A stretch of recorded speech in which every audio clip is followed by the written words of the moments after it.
Committee meeting, May 25th, 2017, at 7:14 p.m. I please ask that you stand for the Pledge of Allegiance.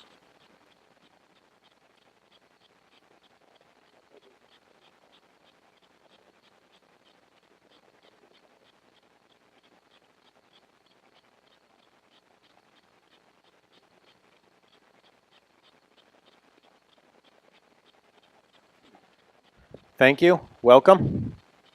Next item on the agenda is the approval of the agenda. A motion by Mr. Denon. Do I have a second? Second by Mr. Fiorillo and Mrs. Friedman. All in favor? Ayes have it. I'd like to state for the record that Mr. DeMonica is not here at the school committee meeting. He did have a minor medical situation that everything is fine, so a prayer go out to him, and he's in good shape. So next item on the agenda, student government report, student activities. Do we have someone here? Yep, come on up to the microphone, state your name and your grade. I am Junior Representative Chuck Wood. Hello, Chuck. Past events, the Teacher Staff Appreciation Week took place between May 1st and the 5th. Student government treated the teachers to breakfast, little treats found in their mailboxes, and a raffle. Teachers were also provided with a second breakfast and massage raffle by the administrative team. Junior prom was held at Pleasant Valley Country Club on May 5th. We all really enjoyed the dance, and it was a Disney/Beauty and the Beast theme. Speeches and elections for new class offices were held between the 16th and the 23rd, with student government elections after school on Tuesday, May 30th. Art Night, National Honor Society, and Rhode Island Honor Society induction ceremonies were held on May 17th and May 18th here at the high school. Everything went well. National Honor Society and Rhode Island Honor Society inducted approximately 71 seniors and 42 juniors. Senior prom was at Quidnesset on May 19th, and they all had fun at their last school dance. Career fair will be held for all 9th and 10th grade students on Thursday, May 30th. The guidance department and administrative team is working hard to make everything run smoothly, and so students have access to the top choices. For future events, the final blood drive of the year will be on June 7th from 7:15 to 2 p.m. Senior graduation will be held on June 12th, and underclassmen exams and their awards nights are to be determined. Thank you. Thank you. Any questions from the committee? Next item on the agenda is the consent agenda. Approval of minutes, regular meeting 5/11/2017. Approval of minutes, executive session 5/11/2017. Pleasure of the committee. Motion by Mr. Fiorillo. Do I have a second? Second by Mr. Denon. All in favor? Ayes have it, 6-0. Thank you. Next item on the agenda, report out of executive session. Report out of executive session for tonight, 5/25/2017. There were no votes taken. I need a vote to seal the minutes of the executive session. Pleasure of the committee. Mr. Hess makes a motion to seal the minutes. Do I have a second? Second by Mr. Denon. All in favor? Ayes have it, 6-0. Thank you. Next item on the agenda is the superintendent's report. Mr. Mitchell. Thank you, Mr. Chairman. Good evening, everyone. I think it's important for the public to know that the school committee does get or have an opportunity to get training to do this valuable work that you all do. And I'm happy to report that all 7 members of the school committee participated in what is called the Rhode Island Association of School Committees Leadership Academy. If I could just provide a brief description of what that is, that would be great. Meeting the responsibilities of being a school committee member requires a wide variety of skills, knowledge, and abilities. In 2004, the Rhode Island Association of School Communities was instrumental in passing a law calling for a voluntary professional development program for school committee members. After a year of planning and a national survey of school committee training, the program was unveiled. Upon completion of 15 hours of approved training, school committee members will receive special recognition from the Rhode Island Board of Regents. All, as I mentioned, 7 of our school committee members participated in this Leadership Academy training, and each one of them received this very handsome certificate. We have a few of them here that says State of Rhode Island and Providence Plantations, Rhode Island Board of Education and Department of Elementary and Secondary Education. This one is Mr. Hess's. It says we honor Stephen Hess in recognition of successful completion of the Rhode Island Association of School Committees Leadership Academy. So I just think the most important thing for people to know is that there is professional development that takes place. Many of them, as I mentioned, all of them participated in this 15 hours of training. I know that several of them have participated in other training in the past. This is, as you all know, a time-consuming job, and it really is amazing how much time and effort it requires to do it and do it well, and I think we are very fortunate in this town. I've said it many times. I've worked with lots of school committees, and I believe that this is the best school committee that I've ever worked with. So we're very fortunate, and they are advocates for education in the town of Cumberland. So I just wanted to recognize them. Next up, we have, as you may recall, a couple of months ago, we had Mrs. Serra, the principal of B.F. Norton Elementary School, and some of her teachers at a meeting to recognize them for winning a Rhode Island Foundation Sparks grant, if you may recall. And one of the grant recipients was Tara Villanova. And Tara Villanova was using the grant money that they received to do a biomes marine project.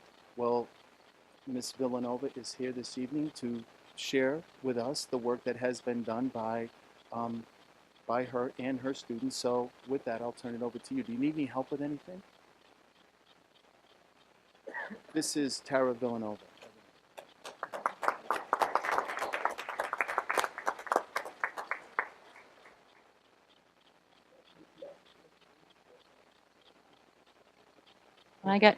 When I get nervous and excited, I tend to talk a lot. So, where's Renee? Just take the mic away. Thank you. Yes, this work started with a grant, although I would have tried to make it work without the grant, but the grant helped. The grant helped us have an ocean tank right in the foyer of the school for a month. And every week, the Biome Center from North Kingston would come change the fish in the ocean tank. So the kids actually experienced 4 weeks of different fish in the tank, and absolutely loved it. And I had a poster beside the tank where they could write questions. So I would try to answer them in the morning over the announcement. So the whole school was involved, even though this grant was for 3rd graders. The 3rd graders in particular, with the grant money, got Biome's live animal presentation in their classroom. And the presenter brought native ocean animals. They had lobsters and clams, I think, which spurred our amazing, I want to say, if I do say so myself, amazing artwork.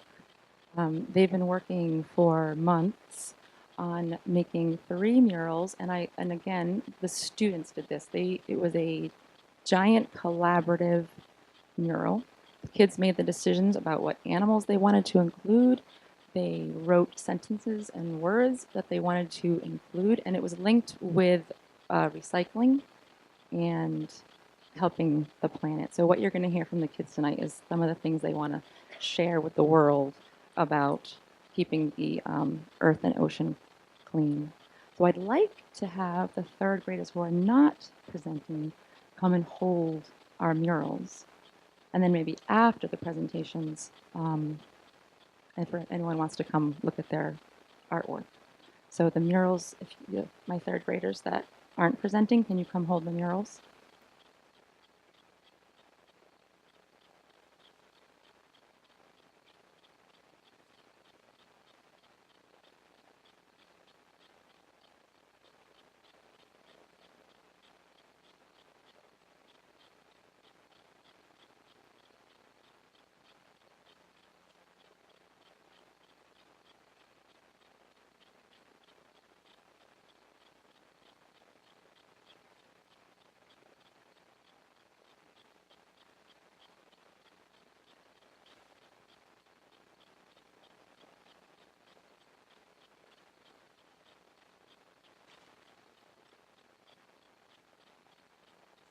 every student made a watercolor with a creature, and every student wrote about their creature or about recycling. And again, group effort and group decisions on everything. What we made the sand out of. So this class chose cardboard. What animals to leave in or leave out. This class chose a pirate ship. That class chose a sunken tugboat. This class chose, if you see this little silver striped thing down there at the bottom. We watched, the kids actually, while they worked, I put on a live underwater camera that they have underwater at the Cayman Islands. So the kids were watching schools of fish. And that little trap, the kids and I don't know what it was, but it ended up in the mural. And lastly, before I call them up, the artist we were inspired by was Robert Weiland, who you all know, and you don't know you know him, because he is the mural artist that painted the whales. If you ever go into Boston, and the whale mural to the left, that's Robert Weiland, which I learned we have one in Rhode Island, or did, but the building got taken down, so we no longer have a famous Robert Weiland.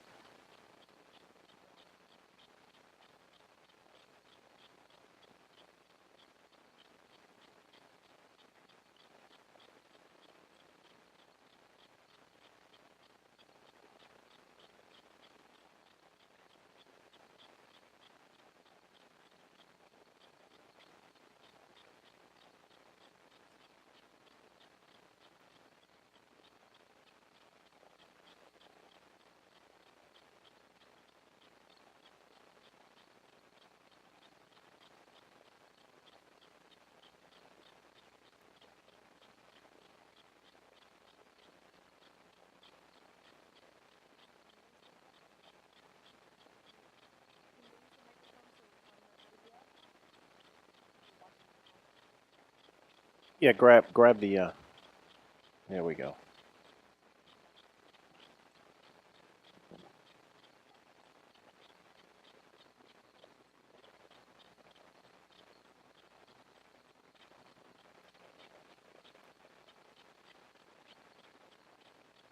The dangers of littering. Some animals will eat plastic and get very sick and possibly die. When this happens, then there becomes less of this species to reproduce. Sea turtles. Some sea turtles get caught in six-pack soda rings and their organs shape in the rings. This can squeeze the shell and they can split in half. What littering causes. Littering causes danger to the animals, so that's why there's a lot of signs telling you not to smoke or litter. Learning about different animals. There are many animals we learned about, like jellyfish, octopus, starfish, and many more. One thing we learned about is octopus have no bones. When sea animals eat plastic, they can get very sick and die. This is very bad for some animals because some other animals eat the animal that ate the plastic. Fish eat plastic and we eat fish. This is very bad for a woman who is having a baby because they are eating the fish that ate the plastic. Their baby can get very sick from the mom eating the fish.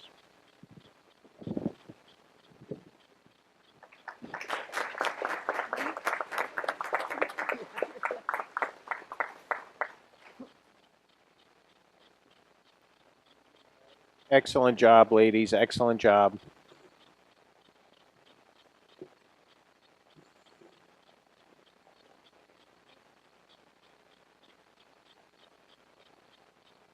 Hi, my name is Asia, and these are my 2 opinions of what you should do to keep the ocean healthy.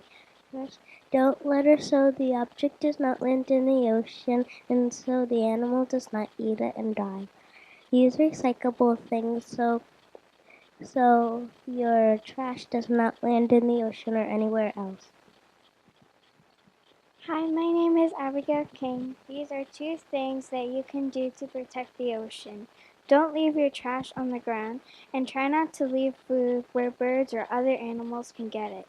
And drop it in the ocean, because the fish would eat it and they can get sick.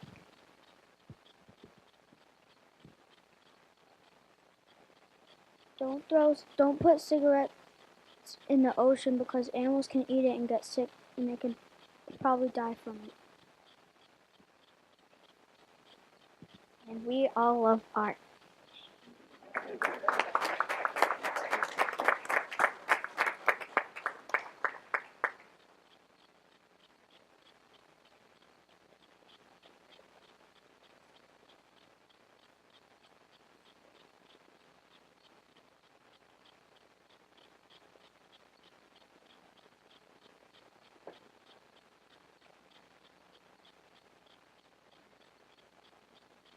Hi, my name is Aiden Pearson. Most people say that when they litter, it's fine. So I say, but next time you should bring your trash home and maybe make something out of it or just recycle. Don't leave your trash at the beach to disturb fish and other ocean creatures' lives. Take it home.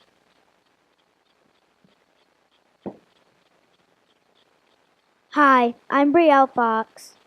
When you don't recycle, all the trash goes to Trash Island and it could hurt the sea creatures.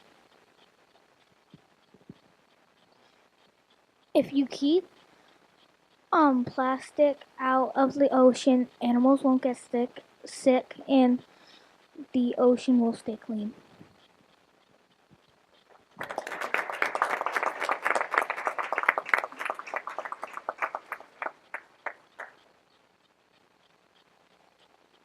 Okay.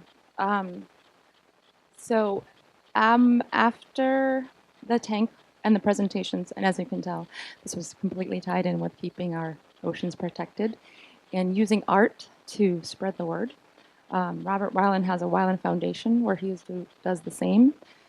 So I told the kids, as artists, they have the power to communicate these messages to the public, and right? And as people enjoy their beautiful artwork, they'll also see an important message, and an artist can do these things, and that's why we make art.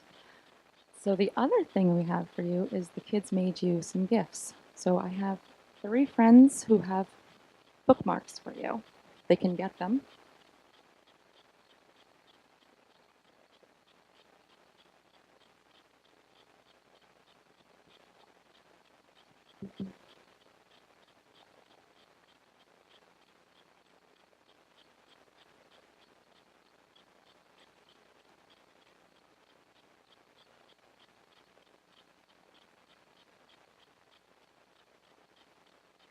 Come on up. Just be careful of the wires.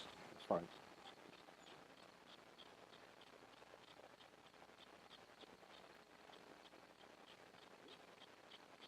Thank you.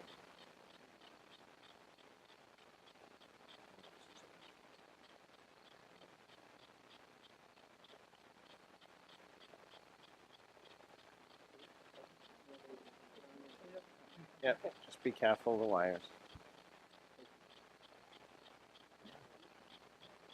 Excellent. Thank you. And that is the end of that. If you have any questions for the kids, thank you.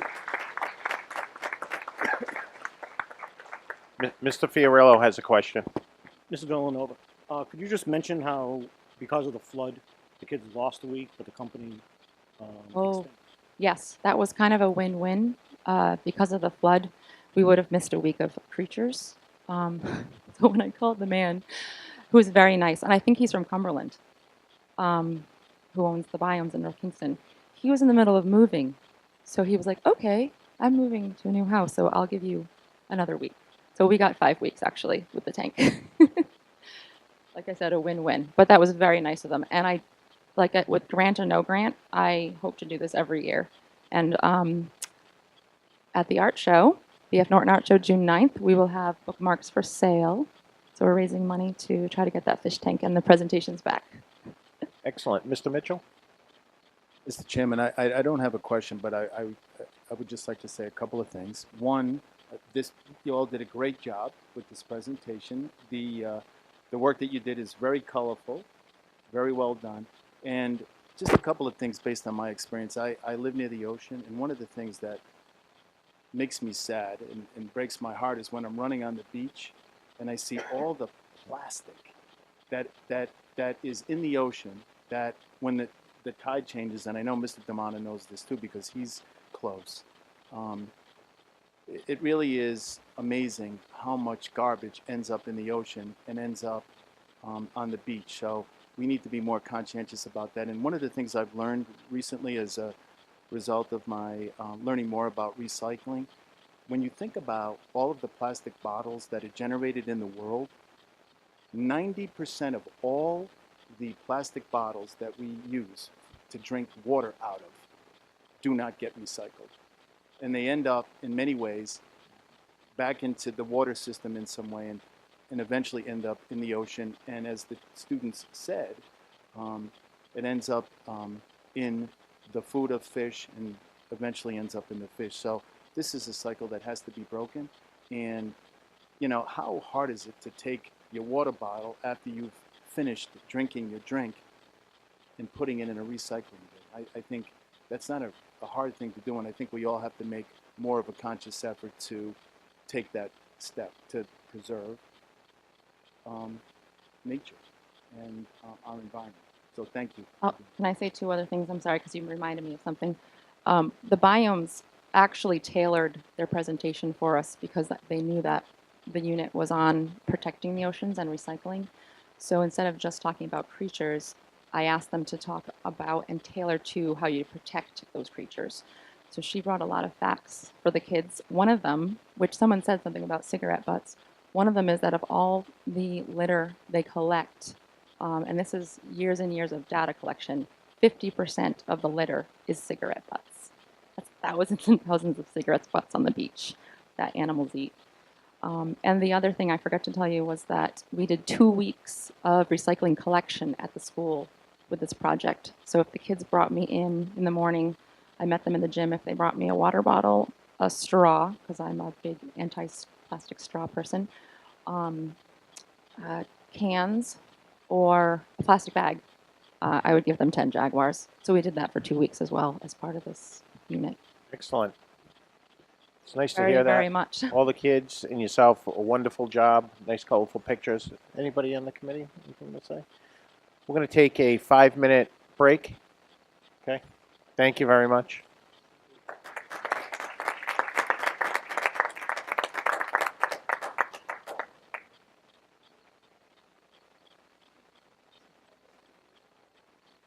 Back. Thank you. Mr. Mitchell, thank you for the superintendent's report, and thank you for recognizing all the school committee members as we graduated from the RIASC Leadership Academy. Next item on the agenda is the chairperson's report, fiscal 2018 budget update. I'm going to table this. We had an update the last school committee meeting. Everything is still in the works on this, so we'll broach this during the next meeting. Thank you. Next item on the agenda, reports of standing committees. Payment of bills. Mr. Hess. Thank you, Mr. Chairman. I filled in for Mr. DeMonica this evening. We did not have any payment of bills. All right, thank you, Mr. Hess. Next item on the agenda is the Fiscal Management Subcommittee update. Mr. Hess. Fiscal, we had discussion about the Sodexo food services, and expenses are running on target there. They did note that the negative balances of students who owe money to the district stands at 8,500 right now. That's something obviously we'd like to see go down. There are efforts being made to get that down. The business office noted that healthcare claims are once again above where we would like to see them, just over $1 million through May 12th, so that's a concern for us. We had seen that go down, but that is now trending upward, so that's something they're keeping an eye on. In addition, there was a surprise pool inspection done by the Rhode Island Department of Health on May 2nd. They found a number of things that were concerning to them. One was the suction device. We were able to supply them with information that confirmed that they meet the standards that they needed to. There were also some issues with the water level, some chemicals that were fixed immediately, and then they're investigating putting in a flow meter on the recirculation pump to meet with those needs. In addition to that, we did vote on 3 different resolutions, which we'll see later on in the agenda, and we'll discuss those at that time. I have nothing else to report. Excellent update, Mr. Hess. Next item on the agenda, achievement in communications. Oh, I'm sorry, policy and Procedures Subcommittee update. Sorry, Mr. Fiorillo. You're quiet tonight, so I passed you. I apologize. Yes, we did meet on Tuesday night. We discussed J18 school attendance area boundary lines, which will be coming up for a final vote later on the agenda. We also, again, discussed B1 school committee policy approval process. I'm sorry, that's something we started a new discussion on. There was no action taken on the school committee policy approval process. It was just something that should have been reviewed, so we did, and we found that it's meeting our current needs. B2, Code of Basic Management Principles and Ethical School Standards. We have tabled that for another 2 weeks, perhaps longer, depending on what else we have scheduled for the next meeting. We are making some changes to that, just laying out some more transparency as far as the stipend that school committee members get, that the chair gets, and a few other little minor items, just that we feel should be readily available to the public. Also, we discussed B3 meeting procedures and election of officers. We might be making some slight changes to that, and we made a motion and we tabled that for another 2 weeks. So the only business we have later in the agenda will be the J18 school attendance policy. Thank you, Mr. Fiorillo. Next item on the agenda is the Achievement and Communications Subcommittee update. Mr. Denon. Thank you, Mr. Chair. The Achievement and Communications Subcommittee met on Tuesday night, and we discussed two topics that affect almost every student in the district. The first one was discussion about the website and how we can go about improving the website and renovating it and updating it. And it was sort of just the beginning of a discussion. We're going to continue that over the next several meetings. The bigger part of our meeting was the conversion from PARC to RICAS, which, as you know, is based on the MCAS tests. The state of Rhode Island is moving away from PARC and moving to this new test called RICAS, which is, like I said, it is the MCAS test. It's the same test. The goal is to keep RICAS for a long time. So we know that PARC has only been around for a few years. The state's stated goal is to use RICAS for a long time, which I think everybody would be happy to hear that. So we talked about a lot of the differences between PARC and RICAS, and one of them is that there will be less testing for RICAS. It'll be shorter, and there'll be fewer essays, which is good news too, I think. And we talked a lot about how changes that the district is making with curriculum and with planning for these tests. The good news is the tests, the RICAS test is going to cover the same standards that we already cover today in our curriculums. There will be some changes, but in general, the broad standards apply, which is good news. At the end, actually, I do want to say I was very impressed by the presentation from Mr. Damana and his staff. They're doing excellent work, and I feel like we need to get their work out to the public more. I think everyone in the district should know the good work that's going on. They did mention two needs that they hope to fill at some point, and one of them is funds for building-based substitute teachers, and the other is increased funding for ELA materials and independent reading systems. We didn't talk about specifics about what it would cost, but these are two things that are on the horizon that need fixing. It was a great meeting. Thank you. Sounds it. Thank you, Mr. Denon. I do have a couple of questions. In regards to our website, could you Reader's Digest version of what's wrong with it and which Sure. way that you guys discussed on where it should go? Well, one of the problems with it right now, actually, so the content needs to be refreshed. I think that's the first thing people will notice when they go to the website.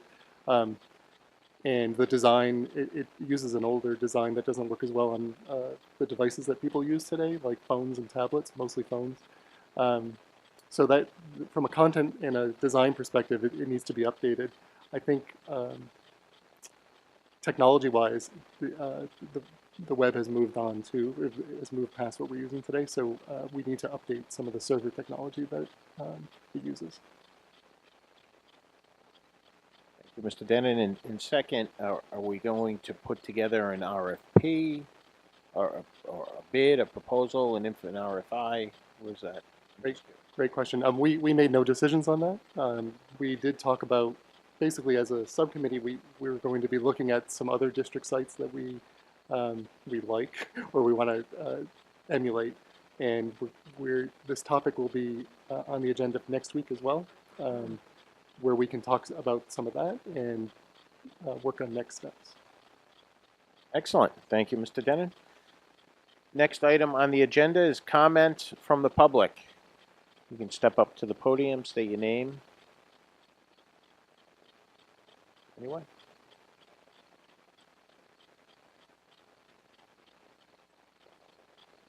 Hello, welcome. Didn't need that anyway. I'm Nick Oliveira, special educator at Ashton. I know this has been didn't really plan on talking, but I know this has been a very stressful few months, and I just wanted on behalf of everybody to thank the school committee, superintendent, assistant superintendent, for all of your support for all of us throughout this very stressful time. It's been great to see everybody at all the meetings and know that we're supported, and it's really appreciated. Just wanted to say thank you. Thank you. Anyone else? Comments from the public? Okay. Next item on the agenda is public hearing. Reading of amended policies. J18 school attendance areas, boundary lines. Mr. Fiorillo. Yes, I would request that J18 school attendance areas and boundary lines be read into the record. B1, B2, and B3 were tabled so that there'll be no reading of those policies. Thank you, Mr. Fiorillo. Is there any public comment in regards to reading of the amended policies J18, B1, B2, or B3? Okay, hearing none, we'll call that closed. Next item on the agenda is old business. Discussion and/or vote to approve amended policy J18 school attendance areas boundary lines. Mr. Fiorillo. Yes, we've had this in policy for a few weeks now, or I should say a few meetings. It's really just about the changes that were made were really just to clarify what happens, where students are set, how the standard is set.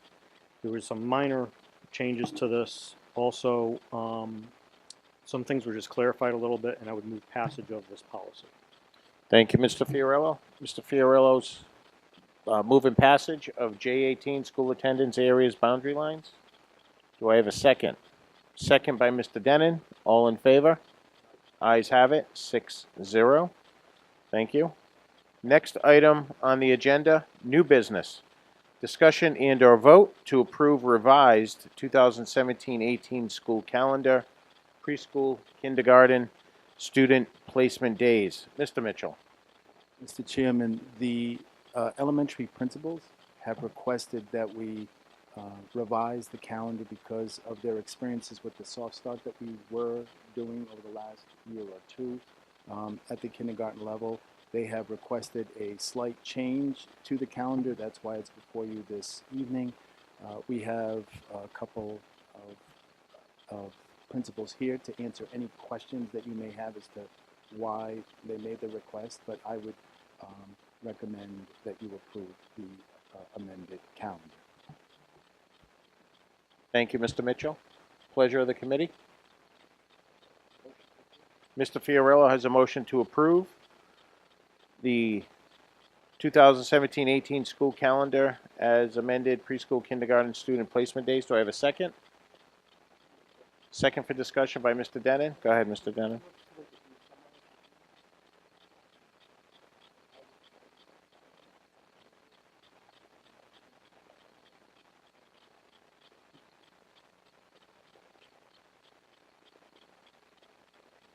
Hello, Mrs. Carbonic. Welcome. Good evening. Lydia Carbonic, Principal at Ashton. So the proposed changes are as a result of concerns expressed by parents about the number of days that we had kindergartners delayed from starting school. we are suggesting that instead of 3 days of kindergarten students not being able to attend school, so that we were taking that time to screen them one-on-one, that we change it to 1 day. So it will be a half a day on 1 day, on the day that we have teachers for a half a day during teacher orientation, that we take the afternoon, which is not a day when students come into school anyways. It's not an official school day for the students, that we take the afternoon to start the self-start, which is just having the teachers spend some time with the K students to observe them more maybe, and it will be determined by each school based on the number of classrooms that they have and the number of students, but more in small groups, maybe with screens, less formal.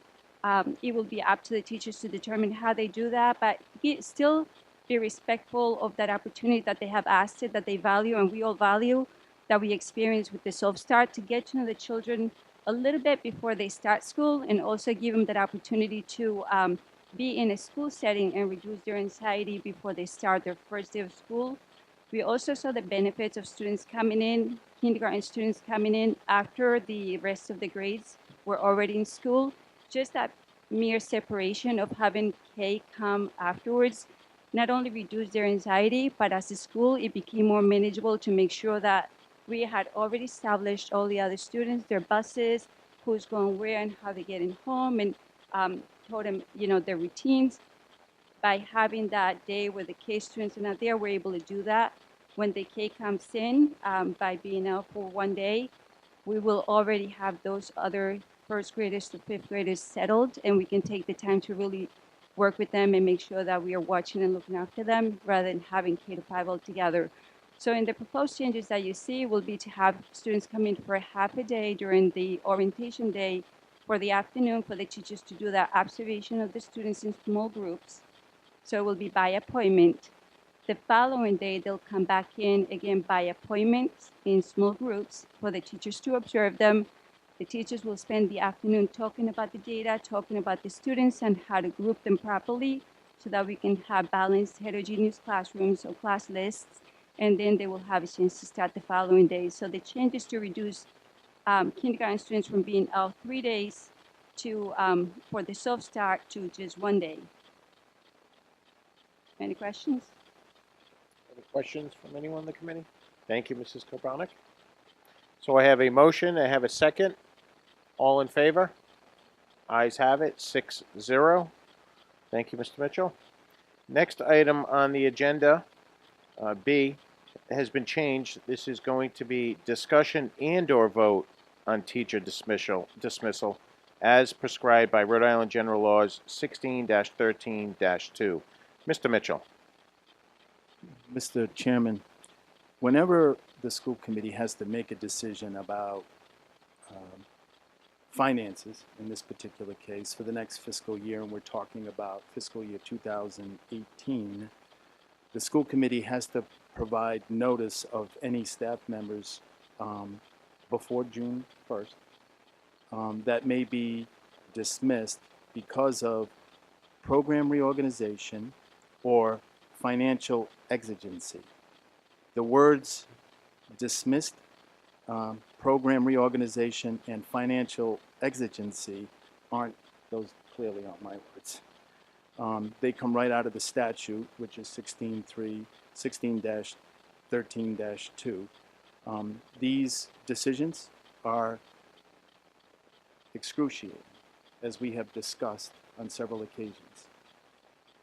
We don't want to lose staff, we want to add staff. But we have to make these difficult decisions due to budget cuts, as you know. So we have had to make a very difficult decision about what would be cut. We are recommending, as difficult as it might be, to cut the department's social workers. And I am aware that at least one of the social workers has asked that any discussion about this dismissal take place in open session. And I believe Lisa Parker is here, and she has asked that she have an opportunity to speak to you this evening to plead her case. Thank you, Mr. Mitchell. So, Mr. Adams, we have, okay, anybody want? So, If anyone wants to, if any of the social workers wants to speak to the committee, obviously this is your opportunity. Lisa Parker, school social worker. I'm at the high school. I'm not going to really read a whole lot. I just really urge you to reconsider this vote and to vote no on this.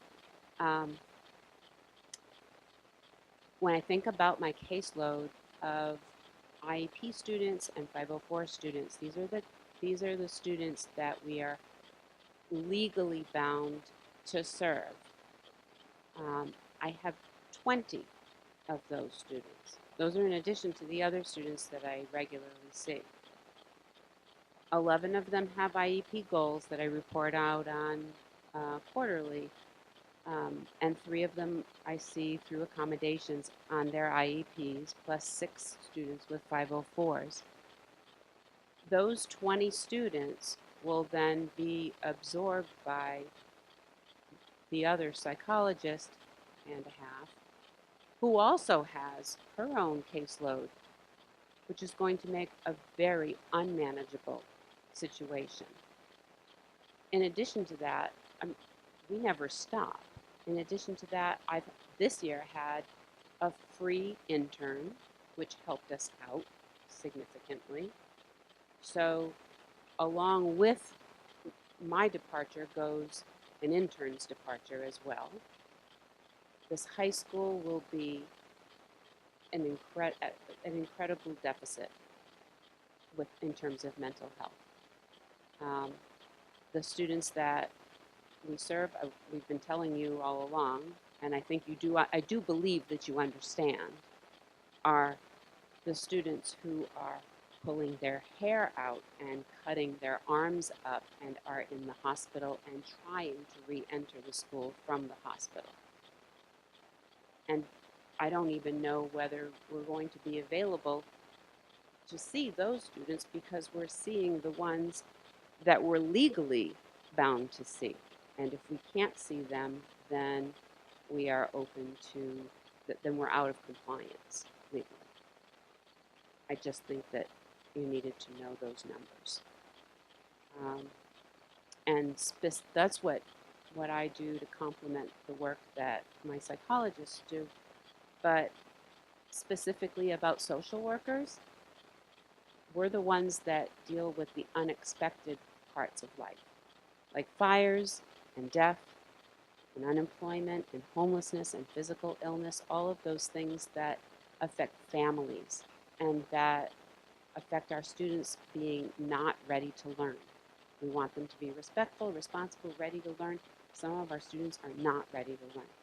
That's our job, to help them be ready to learn and help support those families so that those kids can come to school and have their brains open and ready to receive the knowledge that we have for them. Those very professionals whose job it is to do that and to hook their families up with services and support them are going to be gone. There is not one other district in the state of Rhode Island that is operating with 0 social workers. We should be ashamed of ourselves if we move forward on this. Thank you.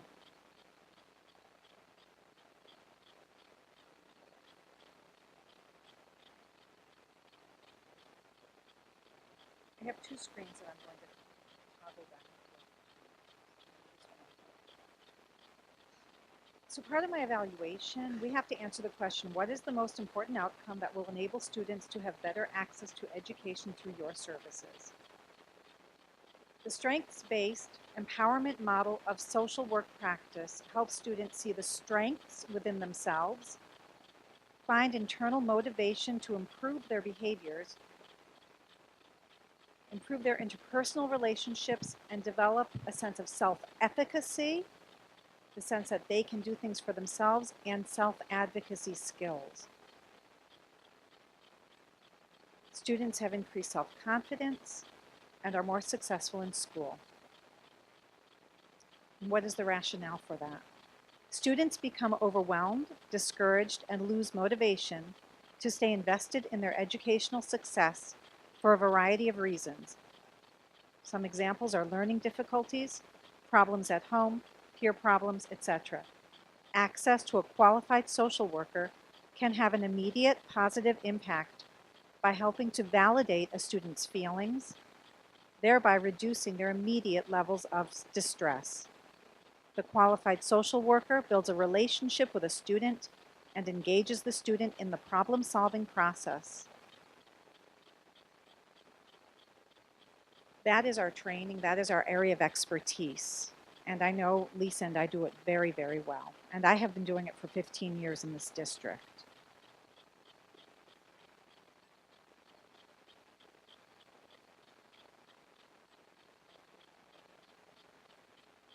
I have, I'm looking for the letter that I sent that has the breakdown of my weekly caseload. 9 students with ASD I see every week, an autism spectrum disorder, and a specialized program, programs up at North. A total of 13 children at North and about 10 children at McCourt that I see regularly, and that doesn't include the drop-ins and the less regular students.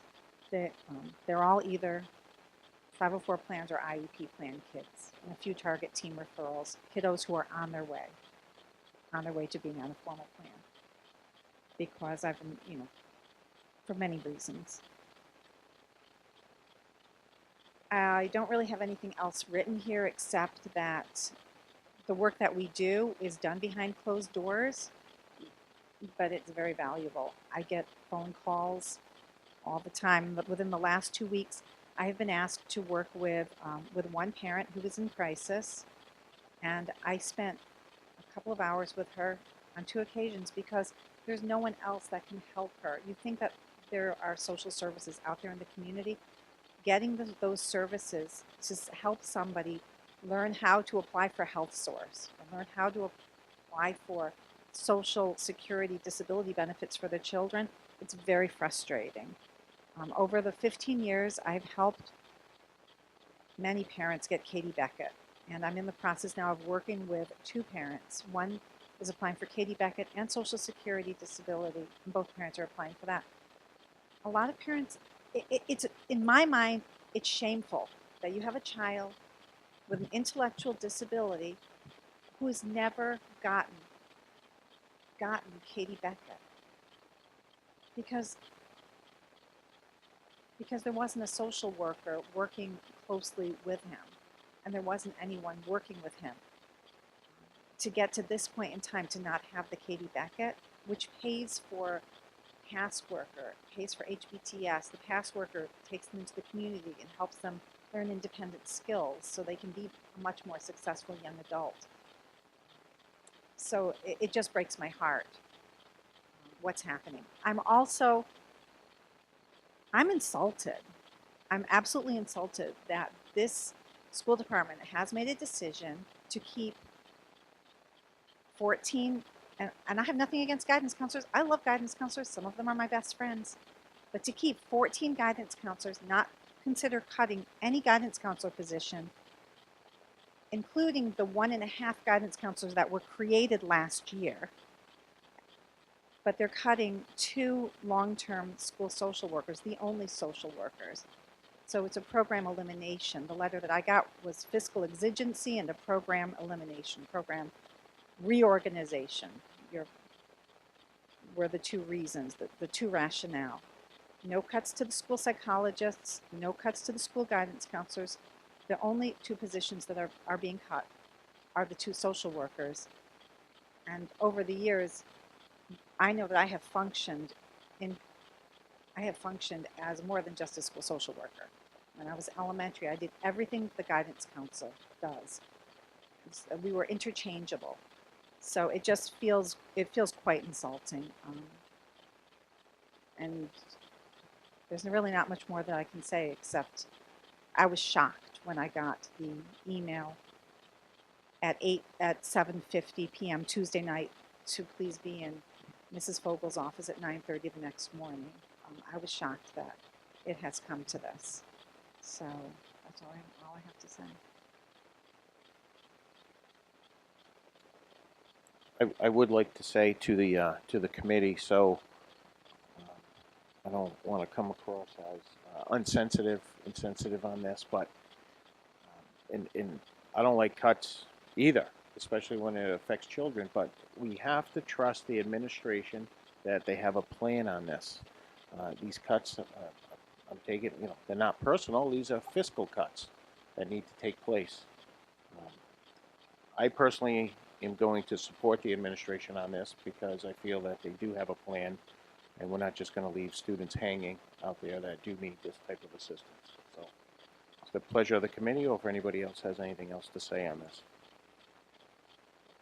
Mr. Denon? Chair, as you were talking, I went back and I looked at the budget task force priority of needs from last year.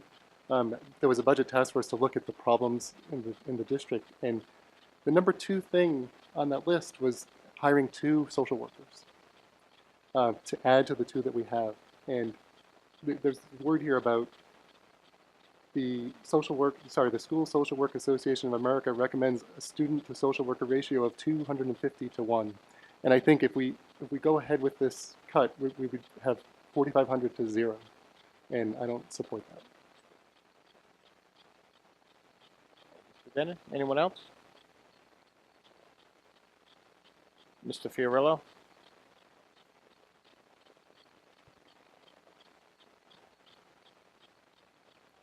This is a very, very difficult decision to make. The work the social workers do is absolutely valued, but we're dealing again with the financial burden that we have.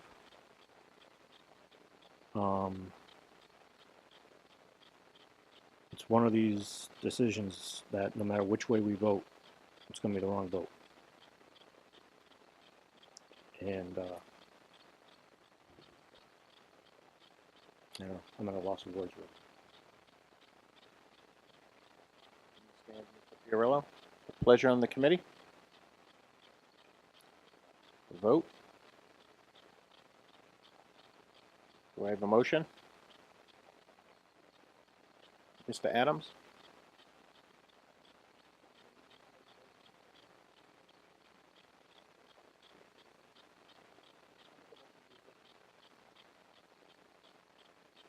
Mr. Denon has a motion to reject. A second by Mrs. Goggin. Sorry, I wasn't sure who made it. It was Mrs. Friedman. All in favor? I'm going to vote nay. So we have,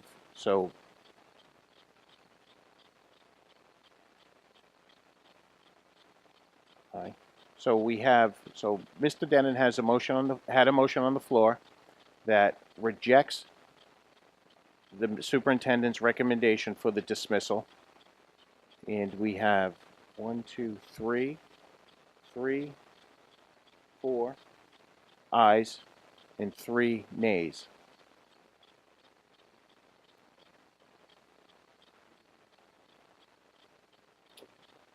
I voted against Mr. Denon's. Yeah, let's do it by a roll call.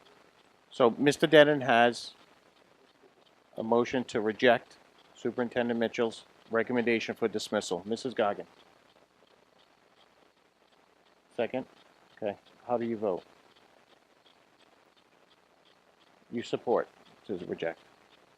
So you're an aye. Mrs. Friedman. Mr. Denon. Mr. Fiorillo. Mr. Hess. I vote nay. Ayes have it, 5-0. I'm sorry, 5-1. Thank you.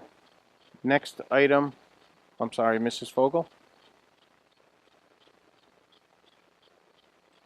Sorry, I don't mean to. You're going to have to schedule a special meeting before June 1st now, because we're going to have to notice additional employees since this recommendation was not passed.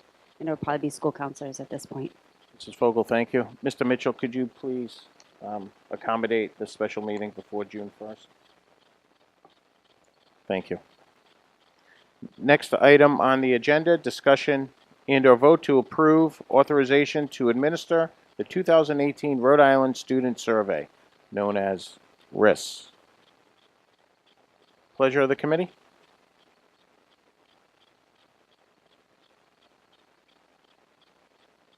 Looking for a motion.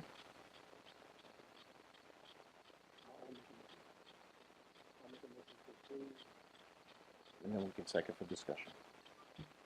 Mr. Fiorillo has a motion. Do I have a second? Second by Mr. Denon for discussion. Mr. Mitchell, could you touch base on this, please? Yes, this is a survey that is being done in collaboration with the Cumberland Prevention Coalition, the Rhode Island Rural Healthcare, Developmental Disabilities and Hospitals, BHDDH, you may have heard about that, the Department of Ed and the University of Rhode Island.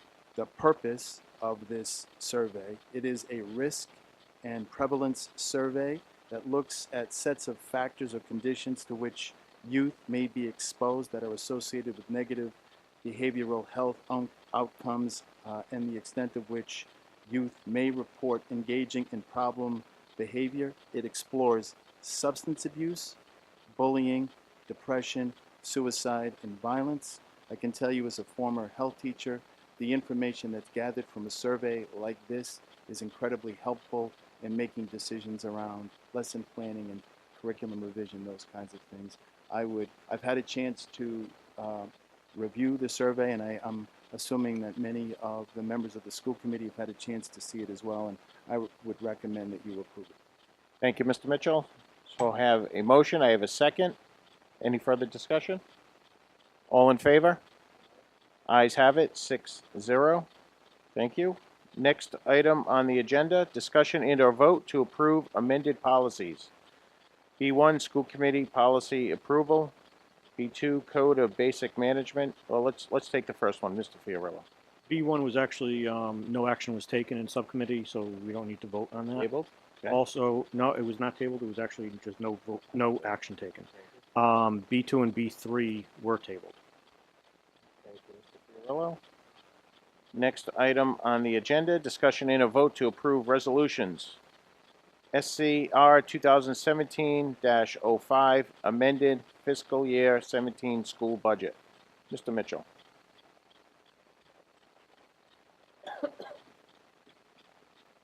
Sorry, I apologize. Mr. Hess. Okay, this was to amend the fiscal year 2017 budget to take into account the additional $55,899, which was the 0.2% increase on the levy that the town council voted into our fiscal year. This passed 2-0 in fiscal, and we would move passage by the full council. This takes that money and puts it into the facilities capital repair account. Are you going to make a motion, Mr. Hess? Make a motion that we pass this. Mr. Hess has a motion on the floor. Do I have a second by Mr. Fiorillo? All in favor? Ayes have it, 6-0. Thank you. Next item on the agenda, SCPR 5 2017-05, kitchen renovation at Joseph L. McCourt Middle School. Mr. Hess. Yes, this was to approve renovations to the kitchen at McCourt in an amount not to exceed $59,600. This passed 2-0 upstairs, and I would move passage. Mr. Hess, one more time on that number. Not to exceed $59,600. Thank you. Mr. Hess has a motion on the floor for passage of SCPR 5 2017-05, not to exceed $59,600. Do I have a second? Second by Mr. Fiorillo. All in favor? Ayes have it, 6-0. Thank you. Next item on the agenda is discussion and a vote of SCPR 5 2017-06, ceiling replacement in cafeteria at JJM Cumberland Hill School. Mr. Hess. Yep, this is ceiling replacement awarded to Kelleher Acoustical Ceilings Incorporated of Cumberland in an amount not to exceed $29,856. This also passed upstairs 2-0. I would move passage. Mr. Hess has a motion to Passage for SCPR 5 2017-06 not to exceed $29,856. Do I have a second? Second by Mr. Fiorillo. Mr. Denon, please. This item and the item before it are, the money for these items are coming from the Sodexo budget. Basically, money put aside specifically for these kinds of things. Sorry, food service, yeah. Because we're talking about cafeterias here, so that and kitchen, so that's why this is allowed. That money is used for that. I just wanted to say, because it's weird that we say how we have no money, at the same time we're spending this money. Well, this money is put aside for this specific purpose, and it's restricted for this purpose and couldn't be used for to hire additional teachers or staff. Mr. Denon, thank you for clarifying that. So I have a motion, I have a second. All in favor? Ayes have it, 6-0. Next item on the agenda, personnel recommendations. Mrs. Fogel, none at this time. Next item on the agenda is the school committee comments, school liaison reports. Pleasure of the committee. Okay. Mr. Hess? If I may, thank you, Mr. Denon, for pointing out that my oversight on where the money was coming from for the repairs. I would like to say I appreciate the social workers coming up and describing what they do in detail. The school committee, unfortunately, is sort of the end of the line when it comes to the budgeting process. And what we're seeing here, as we've had to make decisions about budget cuts and will undoubtedly have to make them in the years going forward, is we're the ones that have to make the decisions for the policies that are, the fiscal policies that have been made by the town. And as we've said year in and year out, we are an underfunded district. We don't have enough money to get done the job that we need to get done. And we're left to make nearly impossible decisions. With the fact that we even have to contemplate eliminating social workers or eliminating other personnel is appalling. And regardless of what decisions are made, what cuts are made, at least for me, it's not an indictment of the work being done by the individuals, nor is it a value estimate of what's being contributed. We're at that point of having to make impossible decisions. And we have to balance budgets. We have to comply with the law. We can only spend the money that's given to us. And so that's unfortunately where we are. As Mr. Mitchell has said numerous times, and I take him at his word, and I believe it's what's in his heart, he does not want to be cutting anybody. He wants to be adding people. I think we all feel that that's what needs to be done. Unfortunately, we don't have the money to be doing that. And despite the historically incredible amounts of money that the town has proposed giving the schools for next year, it's still not enough. We're still at a multi-million-dollar deficit from where we should be, and that's why we're in this situation. And unfortunately, the school committee is left to make hard decisions that have not been made by the people above us. So I just wanted to say that for the record. Mr. Hess, very well said. Anyone else? Okay. Mr. Mitchell, do we have executive session tonight? Yes. Thank you. Next item on the agenda is to adjourn. Oh, actually, we hold off because we have executive. We'll be back down.